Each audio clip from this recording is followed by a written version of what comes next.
আসসালামু আলাইকুম। আজকে আমি মার্কেটের স্ট্রাকচার নিয়ে কথা বলবো। মার্কেটের স্ট্রাকচার কী, মার্কেট স্ট্রাকচারে কীভাবে কী দেখে ট্রেড নিতে হবে সেগুলো এক্সপ্লেন করব। তো সর্বপ্রথম মার্কেটের স্ট্রাকচারটা আগে বুঝি। মার্কেটের স্ট্রাকচার বলতে কী বুঝাইছে? মার্কেটের গঠন। স্ট্রাকচার অর্থ হচ্ছে গঠন। তো মার্কেটের গঠনটা, মার্কেট স্ট্রাকচার 3 রকম হয়: আপে, ডাউন এবং রেঞ্জিং।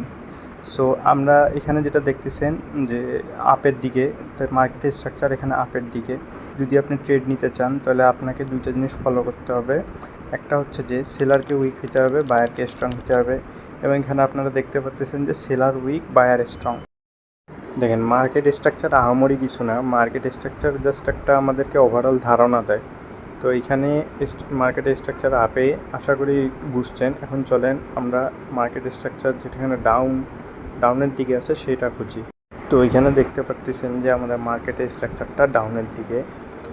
এইখানে আমাদেরকে ট্রেড নিতে হলে কি খেয়াল করতে হবে? সিম্পল দুইটা জিনিস। আমরা যদি ট্রেড নিই আর কি, তাহলে আমাদেরকে দুটো জিনিস মনে রাখতে হবে যে সেলারকে স্ট্রং থাকা লাগবে, বায়ারকে উইক থাকা লাগবে। তো এখানে দেখেন যে সেলার স্ট্রং আছে এবং যে বায়ারটা আছে এটা উইক আছে। এই কারণে সেলারের ফ্লোটা একটু বেশি বায়ারের থেকে। আশা করি এতটুকু বুঝতে পারছেন যে যেটা বলতে চাচ্ছিলাম। তো মার্কেটের স্ট্রাকচারটা আপনাদের মানে ওভারঅল যেই ধারণাটা এটা একটু ক্লিয়ার করবে যে কোন সাইডে আপনারা ট্রেড নিলে প্রফিট দিবে, কোন সাইডে ট্রেড নিলে লস দিবে। চেষ্টা করবেন যে মার্কেটের স্ট্রাকচারটার সাথে ট্রেড নেওয়া, তাহলে আপনাদের যে প্রফিটের চান্সটা থাকে সেটা একটু হাই থাকে আর কি।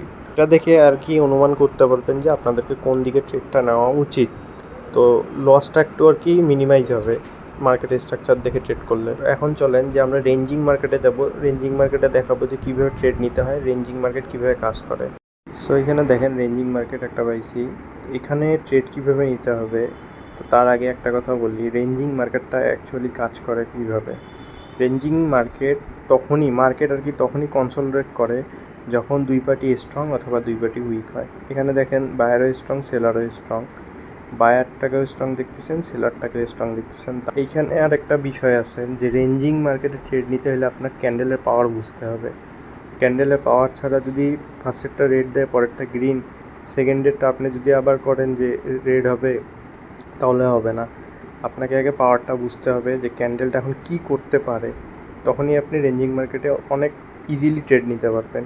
আজকের ভিডিওটা যদি কারো 1%ও উপকার হয় আমাকে বলবেন, আর এই ফেসবুক পেজটাকে ফলো করবেন। যেহেতু এটা একদম নতুন, তাই হচ্ছে রিচ কম, তো সবার মাধ্যমে শেয়ার করবেন যারা যারা নতুন। এই ভিডিওটা দেওয়ার একটাই কারণ, যারা নতুন তারা এইটা দেখে অনেক কিছু শিখতে পারবে, মার্কেটের স্ট্রাকচারটা বুঝতে পারবে। তো আরেকটা কথা বলতেছি যে আমার ভালো লাগে তাই আমি এটা দিচ্ছি, ভিডিওগুলো এরকম করে ছাড়তেছি। আমি আসলে তেমন সময় পাই না যে ভিডিও ছাড়বো। আমার যতটুকু সময় হয় ওইটুকু সময়ের মধ্যে আমি ভিডিও করে ছেড়ে দিই। তো এই চ্যানেলটা যেহেতু নতুন, ফলো করবেন। আমি সামনে ইনশাল্লাহ আরও অনেক কিছু আনবো। তো আজকের জন্য একটুকুই থাক। তো লাস্টে আমি একটাই কথা বলবো, আপনারা আগে ট্রেডিংটা ভালো করে শিখেন। কারো ভিআইপি গ্রুপে যাইয়েন না, বা কারোর কেউ লস করলে কারো আন্ডারে যায় বললেন না যে লসটা রিকভারি করে দেন। দেখেন, আপনার লস করছেন, এই লসটা থেকে শিক্ষা নেওয়ার চেষ্টা করেন যাতে পরবর্তীতে সেম লসটা না হয়। এইভাবে যদি কারো ভিআইপিতে যান বা কারো আন্ডারে যান, আপনি শিখতে পারবেন না।